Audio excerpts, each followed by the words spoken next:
मैं शुरू करता हूँ अल्लाह के नाम से, वो बड़ा ही निहायत रहम और करम करने वाला है। अल्लाह के सिवा कोई माबूद नहीं और सभी तारीफ अल्लाह ही के लिए है। एतकाफ यह है कि आदमी रमजान का आखिरी अशरा इबादत के लिए मस्जिद में गुजारे। वैसे तो साल के तमाम दिनों में एतकाफ करना जायज है, अलबत्ता रमजानुल मुबारक में एतकाफ करना सुन्नत मौकिदा है। इसलिए जरूरी यह है कि चाहे मर्द हो या औरत मस्जिद में एतकाफ किया जाए। आयशा रज़ी अल्लाह ताला अन्हो से रिवायत है कि रसूलुल्लाह सल्लल्लाहु अलैहि वसल्लम रमजान के आखिरी अशरा में पाबंदी से एतकाफ करते थे, यहाँ तक कि अल्लाह ताला ने आपको उठा लिया। फिर आपके बाद आपकी पाक बीवियां एतकाफ करती रहीं। एतकाफ के लिए इस शर्त पर तमाम इमामों का इत्तेफाक है कि मस्जिद में होना चाहिए। अक्सर मुद्दत की हद नहीं है, लेकिन कम से कम एक दिन जरूर हो। आयशा रज़ी अल्लाह ताला अन्हा से ही रिवायत है कि रसूलुल्लाह सल्लल्लाहु अलैहि वसल्लम एतकाफ की हालत में मस्जिद में रहते हुए अपना सर मुबारक मेरी तरफ झुका देते तो मैं आपके कंघी कर देती थी, और जब आप मुवक्किफ होते तो घर में बिला जरूरत तशरीफ न लाते।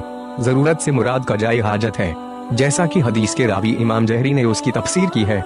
मालूम हुआ कि अगर मस्जिद में पखाना वगैरह का इंतजाम नहीं हो तो इस किस्म की जरूरत के लिए अपने घर आना जायज है। उमर रजी अल्लाह ताला अन्हो से रिवायत है कि एक बार उन्होंने नबी सल्लल्लाहु अलैहि वसल्लम से पूछा, मैंने जाहिलियत के जमाने में बैतुल्लाह में एक रात का एतकाफ बैठने की नजर मानी थी। आपने फरमाया तो फिर अपनी नजर पूरी करो।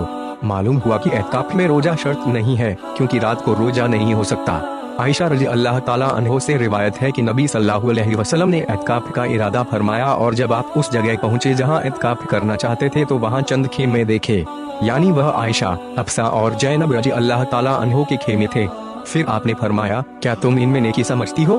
फिर आप लौट आए और एतकाफ न किया, यहाँ तक कि माह शवाल में 10 रोज एतकाफ फरमाया। मुस्लिम की रिवायत में है कि शवाल के आगाज में एतकाफ किया। इससे भी यह साबित होता है कि एतकाफ के लिए रोजा शर्त नहीं है। सफिया रजी अल्लाह ताला अन्हो से रिवायत है कि जब नबी सल्लल्लाहु अलैहि वसल्लम रमजान के आखिरी अशरा में मस्जिद में मुअक्किफ थे तो वे आपकी जियारत के लिए आई और कुछ देर आपसे बातचीत की, फिर उठकर जाने लगी। तो नबी सल्लल्लाहु अलैहि वसल्लम भी उन्हें पहुंचाने के लिए साथ ही उठे। जब मस्जिद के दरवाजे के करीब उम्मी सलमा रजी अल्लाह ताला अन्हो के दरवाजे के पास पहुंचे तो अंसार के 2 आदमी उधर से गुजरे। उन्होंने रसूलुल्लाह सल्लल्लाहु अलैहि वसल्लम को सलाम किया तो आपने उनसे फरमाया, ठहर जाओ।